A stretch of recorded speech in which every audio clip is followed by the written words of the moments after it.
Saikrishna lockup death కేసులో ఏర్పాటైన SIT అధికారులపై మాజీ మంత్రి పేర్ని నాని ప్రశ్నల వర్షం కురిపించారు. సిఐ నాగరాజును విచారిస్తున్న సిట్ టీం ఎందుకు అతని ఫోన్ కాల్స్ డేటాను సేకరించలేదు అంటూ ప్రశ్నించారు. అసలు శ్మశానంలో సిబ్బందిని ఎందుకు ప్రశ్నించలేదు అంటూ నిలదీశారు. జిల్లాలో లాకప్ డెత్ అయితే సిపిఐజీ ఏం చేస్తున్నారంటూ ప్రశ్నించారు. సిపిఐజీని వెంటనే సస్పెండ్ చేయాలని సీఎం చంద్రబాబును డిమాండ్ చేస్తూ ఉన్నారు. తీసేసిన 1వ తారీఖు నుంచి జూన్ 1వ తారీఖు దాకా లేకపోతే ఈ రోజు దాకా సీసీటీవీ అరెస్ట్ అయ్యే వరకు మీరు అరెస్ట్ చేసే వరకు నిన్న మధ్యాహ్నం 12 చిల్లరకు అరెస్ట్ చేసి చూపించారు. నిన్న మధ్యాహ్నం దాకా అతను సీసీ కాల్ డేటాను ఎందుకు తీసుకోలేదు? ఎవరెవరితో ఫోన్లో మాట్లాడుతున్నాడు, ఎవరెవరు అతనికి గైడెన్స్ చేస్తున్నారు, ఏం జరుగుతుంది, అతను ఏం సాక్ష్యాలను కప్పెడుతున్నాడు, సాక్ష్యాలను తారుమారు ఏం చేస్తున్నాడు? ఒక ఐజీ, 2 ఎస్పీలు, ఒక అడిషనల్ ఎస్పీ, నలుగురు కలిసి చేసినటువంటి అత్యంత అద్భుతమైన నారా చంద్రబాబు నాయుడు గారి యొక్క ఏలుబడిలో ఉన్న దర్యాప్తు ఇది.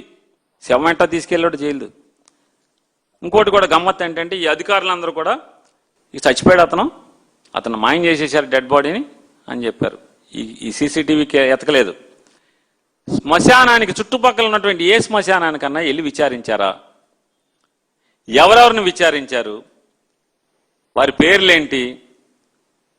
వారి ఊసు ఎందుకు లేదు ఇందులో? మరి వెళ్ళాలి కదా. ఏ శ్మశానంలో ఎక్కడ ఏం చేశాడో చుట్టుపక్కల అంటే బూడిద చేయాలంటే శ్మశానంలోనే చేయాలి కదా, లేకపోతే బయట అజొచ్చేస్తుంది కదా. వేరే ఎవడో ఇంటికి తీసుకెళ్తే, ఎవరో ఊరు తీసుకెళ్తే, ఎవరో పొలంలో తీసుకెళ్తే ఏంటి ఎవడో శవాన్ని తెచ్చి మన ఊళ్ళో మన పొలంలో కాలుస్తున్నాడని అనుమానం వస్తుంది కదా. మరి మీరు ఎందుకు శ్మశానాలకు వెళ్ళి విచారించలేదు? కంట్రోల్ రూమ్లో రెగ్యులర్గా ఎవరెవరిని అరెస్ట్ చేశారో వాళ్ళని లిస్టు అక్కడ డిస్ప్లే చేయాలి కదా. ఎందుకు డిస్ప్లే చేయలేదు?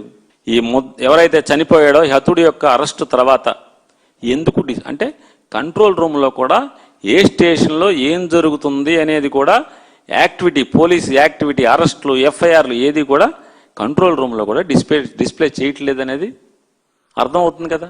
నారా చంద్రబాబు నాయుడు గారు నిజంగా మీలో నిజాయితీ ఉంటే, చిత్తశుద్ధి ఉంటే రాజశేఖర బాబు గారిని, డీసీపీ గారిని, ఏసీపీ గారిని వీళ్ళందరినీ ముందు ఉద్యోగాల నుంచి తొలగించి ఒక నికార్స్ అయినటువంటి హోంగార్డ్ నేయండి పర్లా, కానిస్టేబుల్ నేయండి పర్లా, దొమ్ముగా నిటారుగా ఉండేవాడిని అది విచారణ తీసుకురంటారా అంటే అద్భుతంగా తీసుకొస్తారు.